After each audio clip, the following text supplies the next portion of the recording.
FAPESP, Fundação de Amparo à Pesquisa do Estado de São Paulo, apresenta.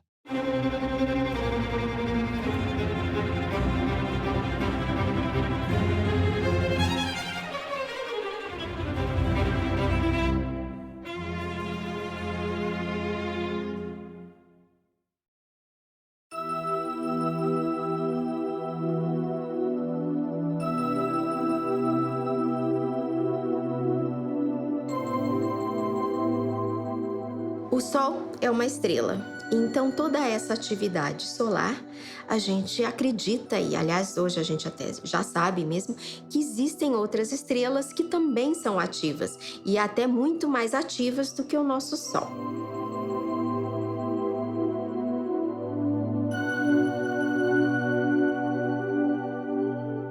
Meu nome é Thiago de Guerra Sabino, eu tenho 42 anos, eu moro no interior de São Paulo, em Pirassununga. Eu sou piloto de linha aérea, eu exerço a função de comandante de aeronave ATR, que é o turbohélice que a empresa tem para os seus voos regionais. A comunicação é um dos pilares do desenvolvimento da minha atividade. Se não houver comunicação, nem existe o começo do planejamento do voo. E dos elos da comunicação que a aviação atualmente é dependente é a internet. Então a gente precisa da internet para pegar os dados que o despachante operacional pega, tanto de meteorologia quanto de planejamento de tráfego aéreo, bem como também as informações que são necessárias para que a aeronave esteja disponível para o voo. Quando eu digo comunicação, a gente se refere a questões que envolvam tráfego de dados, informação que vem via internet e também por satélites. Eu sou Adriana Valho, eu sou astrofísica e atualmente eu trabalho com física solar e com atividade estelar e exoplanetas. Exoplanetas são planetas em torno de outras estrelas que não o Sol. A atividade solar tem várias manifestações e uma delas são as explosões solares. Explosões solares são eventos bastante energéticos, né? Que acontecem na atmosfera do Sol. A minha pesquisa consiste em estudar as explosões solares e esse estudo é feito a partir das observações que são obtidas dos telescópios que estão instalados tanto na Argentina quanto aqui também, né, na cobertura aqui do campus da Universidade Mackenzie aqui em Higienópolis. E a ideia é tentar entender melhor como e quando essas explosões irão acontecer. Durante as explosões solares, acontece a liberação de energia de uma forma bastante abrupta. E essa energia provém dos campos magnéticos que tem na superfície e na atmosfera do Sol.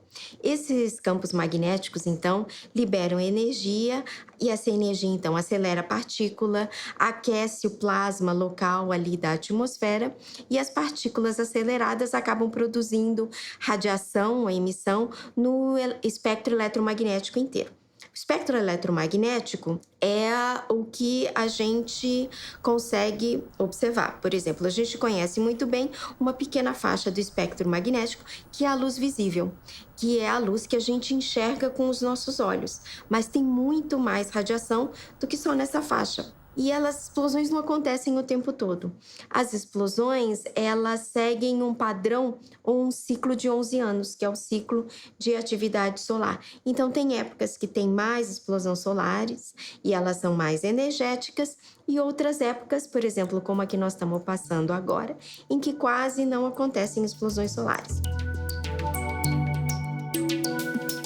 Eu acredito que essas perturbações na atividade, da normalidade do campo solar, elas possam influir na nossa atividade desde que elas tenham uma intensidade muito considerável para que elas acabem atrapalhando o bom funcionamento dos satélites. Tendo em vista que os satélites eles são a base primária para os sistemas tanto de navegação quanto de transmissão de dados, nós acabamos sendo informados anteriormente de que essa precisão vai mudar e que os procedimentos de contingência necessários para essa situação sejam tomados, né? Então, não se trata também, acredito que, de algo muito corriqueiro, muito cotidiano.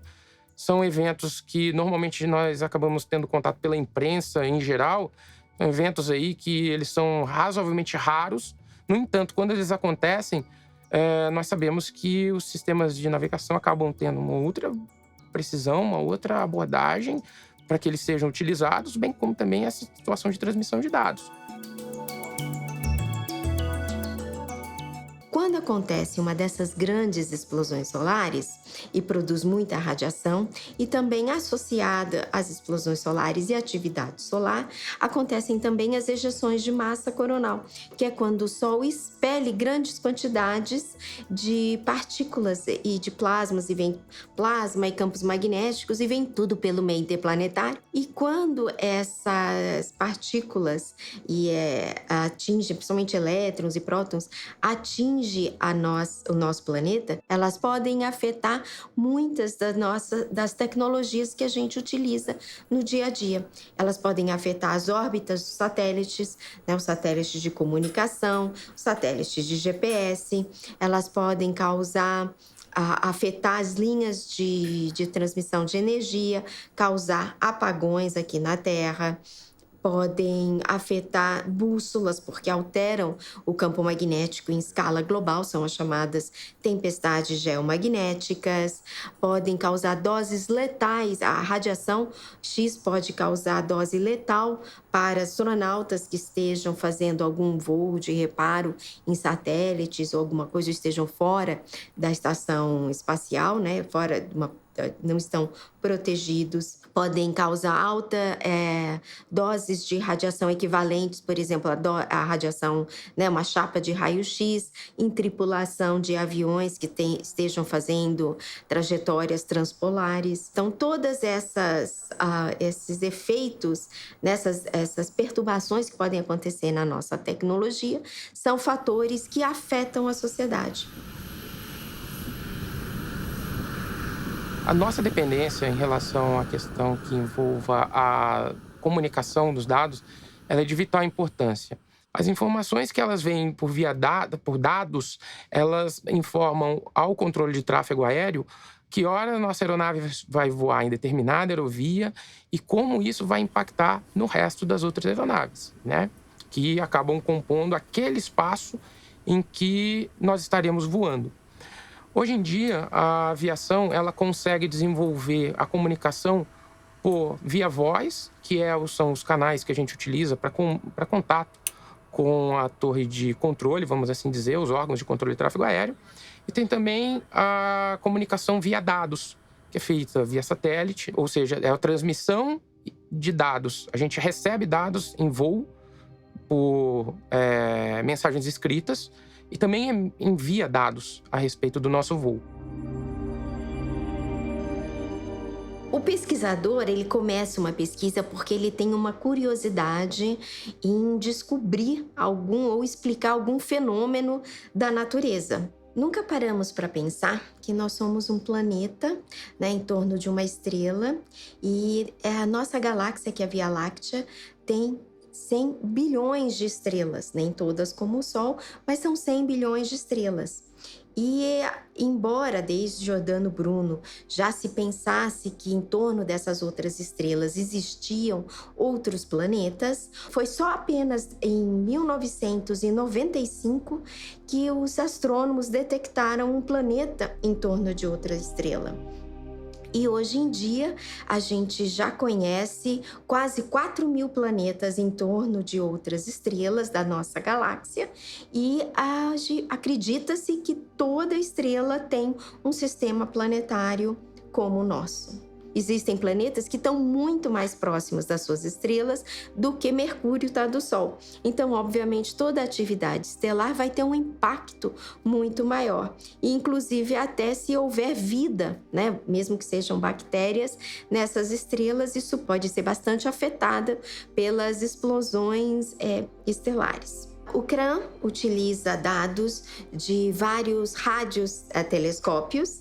O que é um radiotelescópio? É uma parábola, só que a gente utiliza parábolas, né, e radiotelescópios que são antenas, né, como a gente chama, que são muito mais sensíveis e maiores. E o CRAN, ele administra e gerencia, opera vários telescópios. Os principais deles estão na Argentina, na pré-cordilheira dos Andes, no observatório do Casleu. E aqui também tem o observatório Mackenzie, que fica aqui na cobertura, aqui no próprio campus de Indianópolis do Mackenzie, aonde a gente tem outros telescópios também. A FAPESP tem um papel fundamental. Todo esse dinheiro vai para financiar pesquisa, né? Seja a pesquisa pode ser teórica, experimental, para financiar laboratórios, construção de novos telescópios, montagem de novos equipamentos. Para o pesquisador do estado de São Paulo, é de fato a principal fonte de pesquisa.